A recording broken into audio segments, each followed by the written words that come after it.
Hello അസ്സാം വലൈക്കും എല്ലാവർക്കും സുഖം തന്നെയല്ലേ. അപ്പോൾ ഇന്നത്തെ നമ്മളെ വീഡിയോ അതാ നമുക്ക് ലൈസൻസ് കിട്ടി കേട്ടോ. അപ്പോൾ ലൈസൻസ് നമ്മളൊരു പേഴ്സണൽ രേഖ ആയതുകൊണ്ട് തന്നെ ഇതിൻ്റെ എന്തൊക്കെ കാര്യങ്ങൾ പുറത്ത് കാണിക്കാൻ പറ്റുമെന്നൊന്നും എനിക്കറിയില്ല. എന്തായാലും കണ്ടോ, ഇതാണ് നമ്മളെ ലൈസൻസ്. അപ്പോൾ ഇതിലിതാ കണ്ടില്ലേ, 2 വീലറും 4 വീലറും രണ്ടും വരുന്നുണ്ട് കേട്ടോ. അപ്പോൾ രണ്ടും ഉള്ള ലൈസൻസ് തന്നെയാണ് കിട്ടിയത്. അപ്പോൾ ഇതിൻ്റെ ഒരു ഷോർട്ട് ഞാൻ അപ്ലോഡ് ചെയ്തിട്ടുണ്ടായിനി, 8 ഇടുന്നതും 8 ഇടുന്നതും ടെസ്റ്റിന് വേണ്ടിയിട്ട് നമ്മൾ അതാണല്ലോ ചെയ്യേണ്ടത്. അപ്പോൾ ആ സമയത്ത് അറിയുന്നവരും അറിയാത്തവരായിട്ട് കുറേ ആളുകൾ അഭിപ്രായങ്ങൾ ചോദിച്ചിട്ടുണ്ടായിനി. അപ്പോൾ എന്തായാലും നമുക്ക് ഈ ഒരു ലൈസൻസ് എടുത്ത ആ ഒരു ടെസ്റ്റിൻ്റെയും അതുപോലെ ഡ്രൈവിംഗ് പഠനം ആഗ്രഹിക്കുന്നവർക്കൊക്കെ ഉപകാരപ്പെടുമല്ലോ, നമ്മളെ ഒരു എക്സ്പീരിയൻസ് ഷെയർ ചെയ്യാമെന്ന് വിചാരിച്ച്. അപ്പോൾ നിങ്ങൾക്ക് വീഡിയോ ഇഷ്ടമാണെങ്കിൽ തുടക്കത്തിൽ തന്നെ പറയണേ, ലൈക്ക് ചെയ്യാൻ മറക്കരുത്. അതുപോലെ ചാനൽ ഫസ്റ്റ് ടൈം കാണുവാനാണെങ്കിൽ ഒന്ന് സബ്സ്ക്രൈബ് ചെയ്യാം.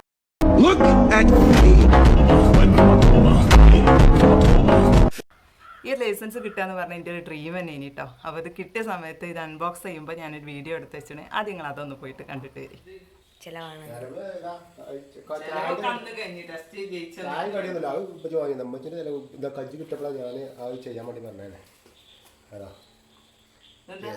കേരള മോട്ടോർ വാഹന വകുപ്പ്, പിന്നെന്താ, പിന്നെ എൻ്റെ അഡ്രസ്സും കാര്യങ്ങളൊക്കെ ഉള്ളു. അങ്ങനല്ലേ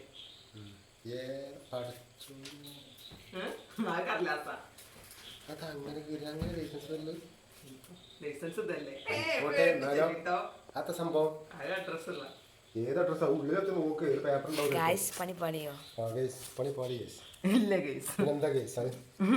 അതിന്റെ അഡ്രസ് ഇവിടെ പുറത്ത് മോട്ടോർ വെഹിക്കിൾ ഡിപ്പാർട്ട്മെന്റ് കേരള, അത്ര ഉള്ളൂ. ആ അഡ്രസ് അടിച്ച പേപ്പറാണ്.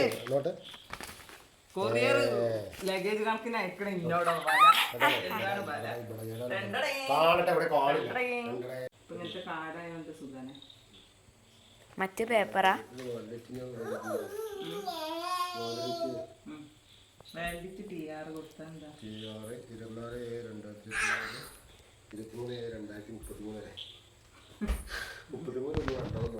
10 വർഷല്ലേ മതി.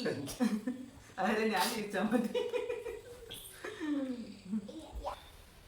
അപ്പോൾ കണ്ടല്ലോ, ഇതുപോലെ ഡ്രൈവിംഗ് ആഗ്രഹിക്കണേ, ലൈസൻസ് എടുക്കാൻ ആഗ്രഹിക്കണേ ഒത്തിരി പേര് നമ്മൾക്കിടയിൽ ഉണ്ടാവും. അപ്പോൾ അവർക്കൊക്കെ വേണ്ടിയിട്ടാണ് ഞാൻ പറയുന്നത്.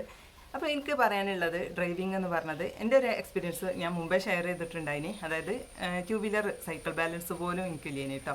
അപ്പോൾ എൻ്റെ വീട്ടിൽ 4 മക്കളാണ്, എല്ലാവരും ലൈസൻസ് എടുത്ത് എല്ലാവരും വണ്ടിയൊക്കെ അടിപൊളിയായിട്ട് ഓടിക്കാൻ തുടങ്ങി. അപ്പോൾ എനിക്കെന്താ ഭയങ്കര വിഷമേനി കേട്ടോ, എനിക്ക് മാത്രം ഇതിനൊന്നും പറ്റണില്ല എന്നുള്ള. അങ്ങനെ ഞാനിവിടെ ഇക്കാൻ്റെ അടുത്ത് പറഞ്ഞേ. അപ്പോൾ ഇക്ക പറഞ്ഞേ എന്നെക്കൊണ്ട് അതിനൊന്നും കഴിയൂല എന്നുള്ള രീതിക്ക് ഒരു തളർത്തിയ സംസാരമൊക്കെ പറഞ്ഞേ. അപ്പോൾ എന്തോ എനിക്കൊരു വാശിയായി ഇത് പഠിച്ചെടുക്കണം എന്നുള്ളത്. കാരണം നമ്മൾ ലേഡീസിന് പൊതുവേ മറ്റൊരു വണ്ടി കാത്തിക്കുക, പ്രത്യേകിച്ച് ഓരോ ആവശ്യത്തിന് പുറത്ത് പോകേണ്ടി വരുമ്പോൾ വേറെ വണ്ടി വെയിറ്റ് ചെയ്ത് അങ്ങനെ ഒരുപാട് സമയം പോകില്ല. അപ്പോൾ ഒരു 2 വീലർ പഠിച്ചു കഴിഞ്ഞാൽ അതെന്തായാലും ഉപകാരപ്പെടും തോന്നി. അങ്ങനെ ആദ്യം എനിക്ക് 2 വീലർ എന്നുള്ളതേ ഉള്ളൂ. അങ്ങനെ ഡ്രൈവിംഗ് സ്കൂളിൽ പോയപ്പോൾ ഒരു പറഞ്ഞു, രണ്ടിനും ഒരുമിച്ച് കൊടുക്കുകയാണെങ്കിൽ പിന്നെ നല്ല മാറ്റമുണ്ട്, ഒരുമിച്ച് ലൈസൻസ് എടുക്കുകയാണെങ്കിൽ മാറ്റമുണ്ടെന്ന് പറഞ്ഞപ്പോൾ എന്നാൽ 4 വീലറും കൂടി പഠിക്കാം, ആ ഒരു രീതിയിലെത്തി.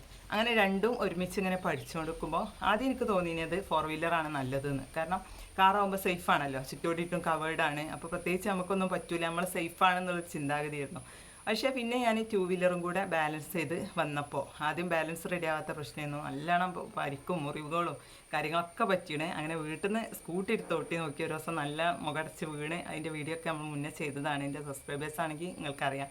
അപ്പോൾ എന്തായാലും അങ്ങനെ ഒരുപാട് എക്സ്പീരിയൻസ് ഒക്കെ കഴിഞ്ഞ് അതൊക്കെ ഒന്ന് ബാലൻസ് റെഡി ആയി വന്നപ്പോൾ പിന്നെ എന്നിട്ടും ലൈസൻസിന് കൊടുക്കാനും ഡ്രൈവിംഗ് സ്കൂളിൽ നിന്ന് അവർ പറഞ്ഞിട്ടുണ്ടായിരുന്നു. പക്ഷേ ഞാൻ ആയിട്ടില്ല.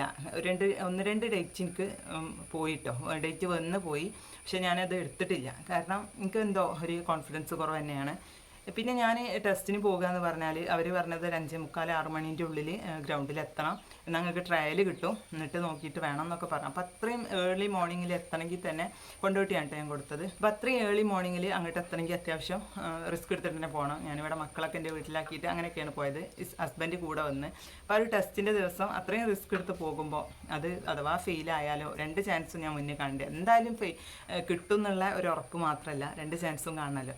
അപ്പോൾ അത് നന്നായിട്ട് തന്നെ പഠിച്ചിട്ട് പോകണം എന്നുള്ളൊരു ആഗ്രഹം ഉണ്ടായിനി, ഫസ്റ്റ് ടൈമിൽ തന്നെ കിട്ടണം എന്നുള്ളതോ. അങ്ങനെ അതിന് വേണ്ടിയിട്ട് ഞാൻ ബൈക്കൊക്കെ കൊണ്ടുപോകുമ്പോൾ നമ്മളെ വ്ളോഗിലൊക്കെ ഓരോരുത്തർ ഇടയ്ക്കൊക്കെ ചോദിക്കേണ്ടായിനി ലൈസൻസിൻ്റെ എന്തായി, ഡ്രൈവിംഗ് പഠനം എന്തായി എന്നൊക്കെ. അപ്പോൾ ഞാൻ പ്രത്യേകിച്ച് റിപ്ലൈ ഒന്നും കൊടുത്തിട്ടില്ല, ചിലർക്കൊക്കെ കൊടുത്തിട്ടുണ്ട് എന്നാണ് എനിക്ക് തോന്നുന്നത്. എന്തായാലും കാറ് ഞാൻ അത്ര തറവായിട്ട് പഠിച്ചിട്ടൊന്നുമില്ല, ലൈസൻസിന് വേണ്ടിയിട്ട് ജസ്റ്റ് ഒന്ന് പഠിച്ചിട്ടേ ഉള്ളൂ. ഇനി റോട്ടിൽ ഓട്ടി ഒന്ന് പ്രാക്ടീസ് ആയിട്ട് വേണം. പക്ഷേ മാഷാഅല്ലാ ബൈക്ക് ഞാൻ നല്ല രീതിയിൽ ഓട്ടും. ഇപ്പോൾ ഓവർ വെയിറ്റ് വെച്ചിട്ടൊക്കെ കൊണ്ടുപോകും കേട്ടോ. അപ്പോൾ ഫസ്റ്റ് ടൈമൊക്കെ ബാക്കിൽ ലോഡ് വെച്ചിട്ട് പോകാനൊക്കെ ബുദ്ധിമുട്ടേനി. ഇപ്പോൾ മക്കളെ വെച്ചിട്ടും ഇക്കാനെ വെച്ചിട്ടും വേറെ ആരെങ്കിലും വലിയ ആളുകളെ വെച്ചിട്ടൊക്കെ അത്യാവശ്യം നല്ല രീതിയിൽ തന്നെ ഓട്ടാനൊക്കെ പഠിച്ചിന്. അപ്പോൾ ഈ 2 വീലർ ബൈക്ക് ഓട്ടുന്നുണ്ടെന്ന് വെച്ചിട്ട് എന്നെപ്പോലെ ഹൈറ്റും വെയിറ്റും ഉള്ള ഒരാൾക്ക് MITയിൽ 8 ഇടുക എന്ന് പറഞ്ഞ ഒരു ടാസ്ക് തന്നെയാണ് അത്.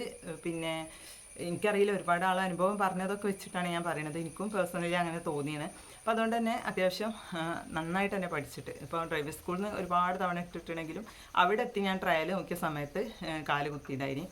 അതിൽ തന്നെ ആകെ സങ്കടം വന്നു കേട്ടോ. കാരണം അത്രയും പഠിച്ചു പോയിട്ട് അവിടെ എത്തി ട്രയൽ നോക്കിയപ്പോൾ കാല് കുത്തിയപ്പോൾ നല്ല സങ്കടത്തോടെയാണ് ഞാൻ എന്തായാലും നിന്നത്. അപ്പോൾ ആ ഒരു വിഷമം കണ്ടിട്ട് എനിക്ക് പറഞ്ഞാൽ സാരമില്ല, ഇനി പിന്നെ ഫെയിലായാലും നമുക്കൊന്നുകൂടി വരണം എന്നല്ലേ ഉള്ളൂ, 500 രൂപ ഫൈൻ അടക്കണം എന്നല്ലേ ഉള്ളൂ, സാരമില്ല എന്നൊക്കെ പറഞ്ഞ് എന്നെ സമാധാനിപ്പിച്ചണമെങ്കിലും കൂടിയിട്ട് ഞാൻ മുൻകൂർ ജാമ്യം എടുക്കുകയായിരുന്നു. ഇനി വരേണ്ടി വന്നാൽ പിന്നെ ഞാൻ ഒറ്റയ്ക്ക് പോകുന്നതുകൊണ്ട് പിന്നെ എന്താ കൊണ്ടോട്ടി അടുത്ത് തന്നെയല്ലേ അങ്ങനെയൊക്കെ പറഞ്ഞിട്ട് എനിക്കത് പോകും തന്നെ തോന്നിയിട്ടുണ്ടായിനി. അങ്ങനെ പിന്നെ എനിക്ക് പറയാനുള്ളത്, നമ്മൾ അവിടെ ആളുകളെയും അതുപോലെ MVDനെയൊക്കെ കാണുമ്പോൾ എത്ര ധൈര്യത്തിൽ പോയ ആളുകൾക്കും ആ ഒരു കോൺഫിഡൻസ് നഷ്ടപ്പെടാൻ ചാൻസ് ഉണ്ട്.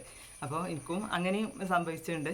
പക്ഷേ എനിക്ക് അങ്ങനെ പൊതുജനങ്ങളെ അഭിമുഖീകരിക്കാനൊന്നും അത്ര വലിയ പ്രശ്നമില്ലാത്ത ആളായതുകൊണ്ട് അതൊന്നും എനിക്ക് വലിയൊരു ഫിയറായിട്ട് തോന്നിയിട്ടില്ല. പക്ഷെ എന്തോ ആ ഒരു പെട്ടെന്ന് ആ ഒരു വണ്ടി മാറിയത്, നമ്മൾ പഠിക്കുന്ന വണ്ടിയും അതൊക്കെ മാറ്റമുണ്ടല്ലോ, അതുകൊണ്ടൊക്കെ എന്താണെന്ന് അറിയില്ല. എന്തായാലും ആ ഒരു 8 പിന്നെ ബൈക്കിൻ്റെ ഇത് ടെസ്റ്റ് ഓക്കെ ആയപ്പോൾ തന്നെ എനിക്ക് പിന്നെ ഭയങ്കര കോൺഫിഡൻസ് വന്നു. കാരണം എന്തായാലും എനിക്ക് കിട്ടും എന്നുള്ളൊരു ഇത്. അപ്പം നമുക്ക് ടോട്ടൽ 4 ടെസ്റ്റാണല്ലോ ഇതിന് വരിക. ബൈക്കിന് ഒരു 8 ഇട്ട് കൊടുക്കണം. പിന്നെ റോഡ് ഓട്ടിയിട്ട് ഒരു 10-20 മീറ്റർ ഓട്ടിയിട്ട് നമ്മളൊരു ഹാൻഡ് സിഗ്നൽ കൊടുക്കണം. അത്രേ ഉള്ളൂ ബൈക്കിൻ്റെ. കാറിൻ്റെതും അതുപോലെ തന്നെ ഒരു ഇട്ട് കാണിക്കണം. പിന്നെ ഒരു റോഡ് ഒരു 3-4 ഗിയറിട്ട് കാണിച്ചു കൊടുക്കണം. പിന്നെ നിർത്തുമ്പോഴും അങ്ങനെ സ്റ്റാർട്ട് ചെയ്യുമ്പോഴും ശ്രദ്ധിക്കേണ്ട കാര്യങ്ങളൊക്കെ ശ്രദ്ധിക്കണം. അത്രേ ഉള്ളൂ. അത് കറക്റ്റായിട്ട് ചെയ്താൽ മതി. അപ്പോൾ എന്തായാലും പഠിച്ചവൻ്റെ അനുഗ്രഹം കൊണ്ട് എല്ലാം കറക്റ്റായിട്ട് നമുക്കിപ്പോൾ എന്തായാലും ലൈസൻസ് കയ്യിൽ കിട്ടി. ഒരുപാട് സന്തോഷമുണ്ട്. അപ്പോൾ എനിക്ക് ഇവിടെ പറയാനുള്ളത്, ഇതൊക്കെ ആഗ്രഹിച്ച് നിൽക്കുന്ന ആളുകളുണ്ടെങ്കിൽ എന്തായാലും നിങ്ങൾ ആ ഒരു ആഗ്രഹം മാത്രമാക്കരുത്. അതിനു വേണ്ടി ട്രയൽ ചെയ്തുകൊണ്ട് നിൽക്കണം. ഏകദേശം 2-2.5 വർഷത്തോളമായി ഞാനിതിനു വേണ്ടി ശ്രമിച്ചിട്ട് ഇപ്പം എന്തായാലും എൻ്റെ കയ്യിൽ ഇത് രണ്ടും എത്തി. എനിക്ക് കാറും കൂടെ നന്നായിട്ടൊന്ന് പഠിക്കണം. അപ്പോൾ ആഗ്രഹം മനസ്സിൽ വെച്ച് നടന്നിട്ട് കാര്യമില്ല. നമുക്ക് സാഹചര്യം സമയം ഒത്തു വരികയാണെങ്കിൽ എന്തായാലും അത് പഠിച്ചെടുക്കാൻ ശ്രദ്ധിക്കണം. പിന്നെ വീണെടുത്തുനിന്ന് എണീറ്റ് പഠിക്കുന്നതാണ് ഒന്നും കൂടെ നല്ലത് എന്നാണ്. കാരണം ഞാൻ മുന്നേ വീഡിയോ ഇട്ടതിൽ പറഞ്ഞ പോലെ തന്നെ ഒരുപാട് വീണു എണീറ്റൊക്കെ തന്നെയാണ് ഞാൻ പഠിച്ചത് എന്നുള്ളത് നിങ്ങൾക്കൊക്കെ അറിയാം. അപ്പോൾ ഇപ്പം ഞാൻ എല്ലായിടത്തും വണ്ടിയൊക്കെ കൊണ്ട് പോകും കേട്ടോ, കുഴപ്പമൊന്നുമില്ല. അപ്പോൾ അങ്ങനെയൊക്കെയാണ് ലൈസൻസ് എടുത്ത എക്സ്പീരിയൻസ് പറയാനുള്ളത്. പിന്നെ ആ ഒരു ടെസ്റ്റിൻ്റെ ടൈമിൽ ക്യൂവിൽ നിൽക്കുന്ന സമയത്ത് ഇതിപ്പോൾ ഓൾറെഡി എടുത്ത ആളുകൾ വിചാരിക്കുന്നുണ്ടാവും, ഇതിപ്പോൾ ഇത്ര വലിയ സംഭവം ഒന്നല്ല, എന്തിനാ ഇങ്ങനെയൊക്കെ പറയണത് എന്നുള്ളത്. പക്ഷേ അത് ഒരു ഫിയറായിട്ട് ഒരു ടെൻഷനായിട്ട് കൊണ്ടുനടക്കുന്ന ആളുകൾ, അല്ലെങ്കിൽ അതിന് പ്രിപ്പയർ ചെയ്യുന്ന ആളുകൾ എങ്ങനെ ആയിരിക്കും എന്ന് വിചാരിക്കണമല്ലൊക്കെ ഉണ്ടാവുമല്ലോ. അപ്പോൾ ഓർക്കും വേണ്ടിയിട്ടാണ് കേട്ടോ. അപ്പോൾ ഓർക്കും വേണ്ടിയിട്ടാണ് പറയണത്. ഇതത്ര സിമ്പിളായിട്ടൊന്നും ആരും പോയി കാണേണ്ട ആവശ്യമില്ല. പക്ഷേ ചിലർക്ക് അത് സിമ്പിളായിരിക്കാം, അല്ലാന്നും 2 ഓപ്ഷനും ഉണ്ട്. അപ്പോൾ അതുകൊണ്ട് തന്നെ പറയാണ്, ആ ഒരു ക്യൂവിൽ നിൽക്കുന്ന സമയത്ത് അത്യാവശ്യം നല്ല ടെൻഷനായിരുന്നു. കാരണം ട്രയലിൽ ഒന്നുപോലും എനിക്ക് ഫസ്റ്റ് ഒരു 2 പ്രാവശ്യമൊക്കെ ബൈക്ക് ഇങ്ങനെ ഇട്ടിട്ട് ഫെയിലായി, കാലൊക്കെ കുത്തി പുറത്ത് വന്ന് 3ാമത്തെ തവണ വീണ്ടും കയറുമ്പോൾ ഓക്കെ ആവുണ്ടായിന്. പക്ഷെ നമുക്ക് ട്രയൽ എന്ന് ടെസ്റ്റ് എന്ന് പറയുമ്പോൾ ഒറ്റ പ്രാവശ്യം നമുക്ക് സ്റ്റാർട്ടപ്പ് ഉണ്ടാവും. ആ സ്റ്റാർട്ടപ്പിൽ കയറി ഇങ്ങനെ അങ്ങോട്ട് ഇറങ്ങി കൊടുക്കണം. അതാണ് ടെസ്റ്റ്. ആ ഒരു വണ്ടി ഒന്ന് വഴങ്ങാനുള്ള ടൈമൊന്നും കിട്ടില്ല. അപ്പോൾ അതുകൊണ്ട് തന്നെ ഒരു സ്റ്റാർട്ടിങ് പോയിന്റ് വെച്ച് കോയിനെ ഞാൻ കൊല്ലുമല്ലോ. ഒരു സ്റ്റാർട്ടിങ് പോയിന്റ് വെച്ചെടുത്തുനിന്ന് കുറച്ചും കൂടെ പിറകക്ക് ഞാൻ വണ്ടി കൊണ്ടുപോയിട്ടാണ് ഞാൻ എടുത്തത്, എനിക്കൊന്നും കൂടെ ഒരു ഇതിന് വേണ്ടിയിട്ട്. അപ്പോൾ അങ്ങനെ ചെറിയ കാര്യങ്ങളൊക്കെ നമുക്ക് ചെയ്യുന്നതുകൊണ്ട് കുഴപ്പമില്ല. പിന്നെ ഞാൻ ചെയ്തത്, ആ ഒരു ക്യൂവിൽ നിന്ന സമയത്ത് നമ്മൾ പുറത്തുനിന്നുള്ള സൗണ്ടോ വിഷ്വൽസോ, കാരണം ഓരോരുത്തർ ഫെയിലായി കരയണത് കാണുന്നുണ്ട്, ഓരോരുത്തർ ചിരിച്ച് ഇറങ്ങി പോരുന്ന കാണുന്നുണ്ട് ജയിച്ചിട്ട്. പിന്നെ പല ഇതും നമുക്കവിടെ കാണാൻ പറ്റും, എക്സ്പ്രഷനും. അപ്പോൾ അതൊക്കെ കണ്ടിട്ട് നമ്മളിങ്ങനെ മനസ്സ് വല്ലാതെ ടെൻഷനാവുകയാണെന്ന് കണ്ടപ്പോൾ ഞാൻ കണ്ണടച്ചിട്ട് ഐ ക്യാൻ ഡു ഇറ്റ് എന്നതിൻ്റെ മനസ്സിനെങ്ങനെ പറഞ്ഞ് മനസ്സിൻ്റെ അടിത്തട്ടിൽ ഉറപ്പിച്ച് അവിടെ വെച്ചു. അങ്ങനെ നമ്മൾ അഫർമേഷൻ കൊടുക്കാമെന്നാണ് പറയാം. നമ്മളെ ഉപബോധ മനസ്സിനെ അത് പറഞ്ഞ് ഉറപ്പിച്ച് വെച്ച് എന്തായാലും എനിക്കിത് ചെയ്യാൻ കഴിയും, ഞാനിതിൽ ജയിക്കും. അങ്ങനെ ഞാൻ കണ്ണടച്ചിങ്ങനെ ഇമാജിൻ ചെയ്യാൻ തുടങ്ങി ആ ഒരു സന്തോഷം, ജയിക്കണതും വീട്ടിലേക്ക് വിളിച്ച് പറയണതും പഠിപ്പിച്ച ഓരോരുത്തേക്ക് ഡ്രൈവിംഗ് സ്കൂൾക്ക് വിളിച്ച് പറയാം. ഇക്കാൻ്റെ സന്തോഷം എസ്പെഷ്യലി അതായിരുന്നു കേട്ടോ. എൻ്റെ കൂടെ സപ്പോർട്ടിന് അന്ന് വന്നത് ഹസ്ബൻഡായിരുന്നു. നല്ല മഴയുള്ള ദിവസമാണ് കേട്ടോ അന്ന്. അതുകൊണ്ട് തന്നെ ആ ഒരു മഴയത്ത് എൻ്റെ പ്രൂഫും രേഖകളൊക്കെ കൈ പിടിച്ച് ഹെൽമറ്റും കോട്ടും വല്ലാത്തൊരവസ്ഥയിനി അന്ന്. അപ്പോൾ ആ ഒരു ബുദ്ധിമുട്ടൊക്കെ കണ്ടിട്ട് എങ്ങനെങ്കിലും ഇതൊന്ന് ജയിച്ച് കിട്ടിയാൽ മതിയിനി എന്നുള്ള ആ ഒരു ഇതിന് കേട്ടോ. അപ്പോൾ അതുകൊണ്ട് തന്നെ ഒരാൾ തുടക്കത്തിൽ ഇന്നെ ഇതിനൊന്നും കഴിയൂല എന്ന് പറഞ്ഞ് തളർത്തിയ ആൾ അവസാനം വരെ എന്നെ കട്ടക്ക് അവസാനത്തെ ഇതിൽ നിന്നും ഞാൻ പിന്മാറൂല എന്ന് കണ്ടപ്പോൾ എൻ്റെ കൂടെ നിന്ന് കട്ടക്ക് സപ്പോർട്ട് ചെയ്ത് ജയിച്ച് കഴിഞ്ഞപ്പോൾ വല്ലാത്തൊരു സന്തോഷം കഴിഞ്ഞിട്ട് ആൾക്ക്. ഒരുപാട് എന്നെ എല്ലാത്തിനും കഴിയും, ഞാൻ വിചാരിച്ച പോലെ ഒന്നും അല്ല എന്നൊക്കെ നല്ല നല്ല വാക്കുകൾ പറഞ്ഞപ്പോൾ എനിക്ക് ഒരുപാട് സന്തോഷമായി. അപ്പോൾ അത്രയൊക്കെയാണ് എനിക്ക് എൻ്റെ ഒരു ഡ്രൈവിംഗ് ലൈസൻസ് എക്സ്പീരിയൻസ് നിങ്ങളായിട്ട് ഷെയർ ചെയ്യാനുള്ളത്. അപ്പോൾ എന്തായാലും ഒരുപാട് സന്തോഷം, ഇത് കിട്ടിയൊരു സന്തോഷം ഞാൻ എൻ്റെ ഈ ഒരു ചാനലിൽ കൂടെ നിങ്ങളെ അറിയിക്കുകയാണ്. അപ്പോൾ എന്തായാലും ഇതൊക്കെ ആഗ്രഹിച്ച് നിൽക്കണമല്ലുണ്ടെങ്കിൽ അധികം ലേറ്റ് ആക്കണ്ട, നിങ്ങൾക്ക് കഴിയണ വിധം പരിശ്രമിക്കുക, ഒരു ദിവസം അതും നിങ്ങളെ കയ്യിലെത്തിച്ചേരും. അപ്പോൾ ഇൻഷാ അല്ലാഹ് മറ്റൊരു വീഡിയോ ആയിട്ട് വരുമായിരിക്കും. എല്ലാ കൂട്ടുകാരോടും അസ്സലാമു അലൈക്കും. ഇങ്ങനെ മനസ്സിൽ കാണണതെല്ലാം ഒരു കഷ്ടപ്പാടുകളും ഇല്ലാതെ ചുമ്മാ അങ്ങ് നടക്കുമെന്ന് മോള് വിചാരിക്കല്ലേ. തടസ്സങ്ങളും ബുദ്ധിമുട്ടുകളും ഒക്കെ ഉണ്ടാവും, നമ്മളെ തളർന്നു പോയില്ല.